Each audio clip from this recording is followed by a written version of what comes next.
Today, I'd like to make the case for why Canada needs to urgently impose an export tax on our oil and gas exports to the US.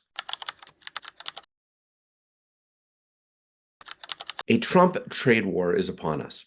The US president has effectively declared economic war on Canada in an effort, in his own words, to soften us up and ultimately annex Canada. The US will be imposing 25% tariffs on almost all Canadian goods, in some cases even higher, but notably, energy exports to the US will be subject to a lower 10% tariff.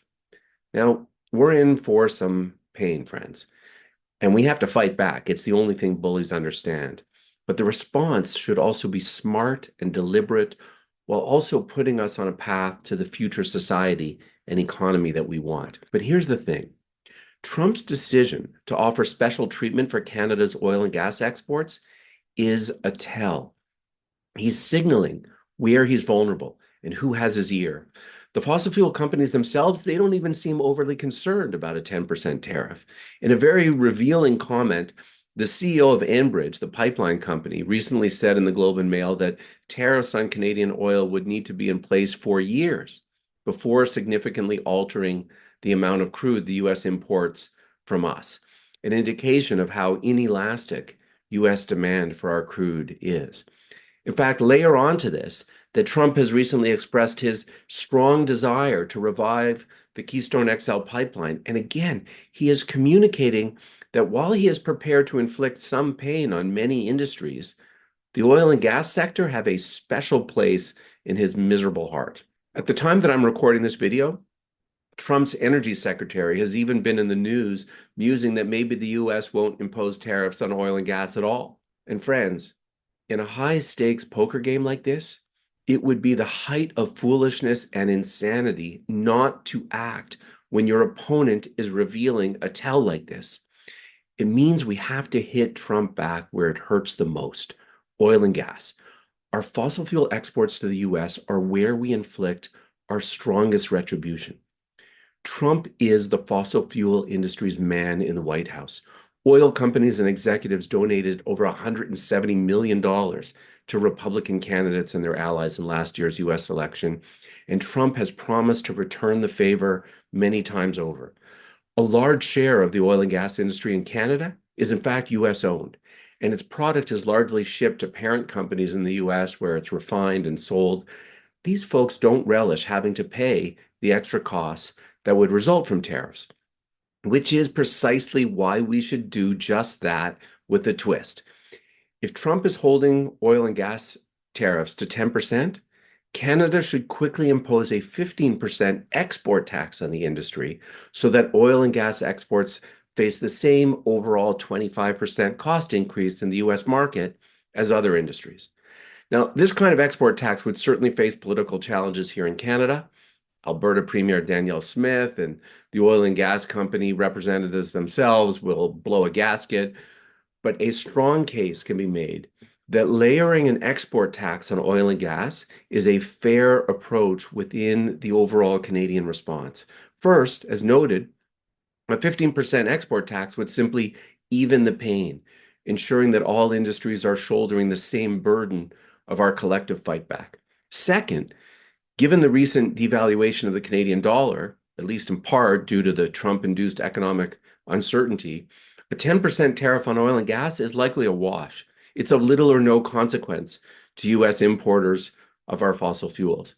And third, unlike Trump's tariffs, which the US will collect, an export tax can raise billions in revenues for Canada, money that can then be redeployed to support workers and industries harmed by the US tariffs. Trade researcher Stuart True estimates that a 25% export tax on oil and gas exports would net more than $40 billion a year at current prices and trade levels. So a 15% one would net close to $25 billion. That is a lot of money that we could put to use transitioning our economy off fossil fuels and delinking ourselves from the US. Most importantly, strategically, this is an approach that can work. It directly harms the oil and gas corporations who have outsized influence with Trump.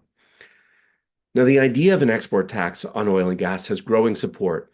In an excellent statement issued by Climate Action Network Canada and signed by about 2 dozen of its members, the climate movement gave strong support for an export tax.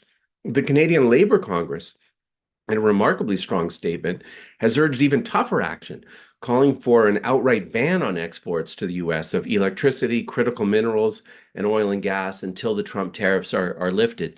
Now, that's worth considering, but it's a policy response with higher costs and fewer benefits. Specifically, it would result in more immediate job losses in Canada, and we'd lose the revenue stream of an export tax. But it's worth holding that option as a trump card, if you will. In contrast, and unsurprisingly, the fossil fuel industry and its political servants in Canada are pressing for a very different response to the Trump tariffs. Never ones to miss an opportunistic opening.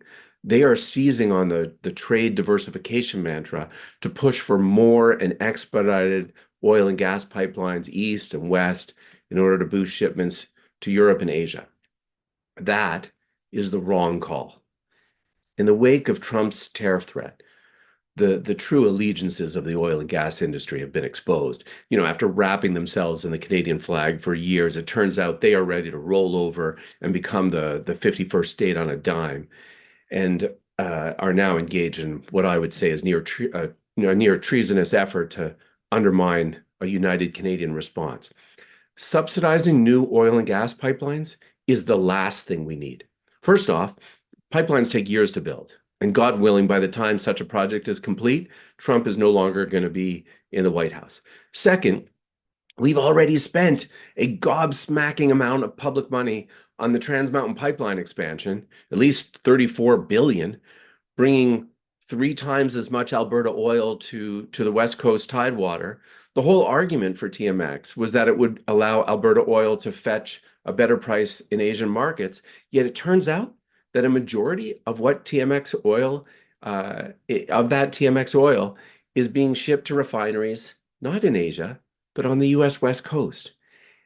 Meanwhile, PetroChina has recently decided to offload its commitments to the TMX pipeline. So why in heaven's name would we do more of that? The latest carbon bomb being pitched in northern British Columbia, the Silizum's LNG facility and its associated PRGT pipeline, it's sold as an indigenous-led project, but U.S. oil interests have their fingerprints all over it.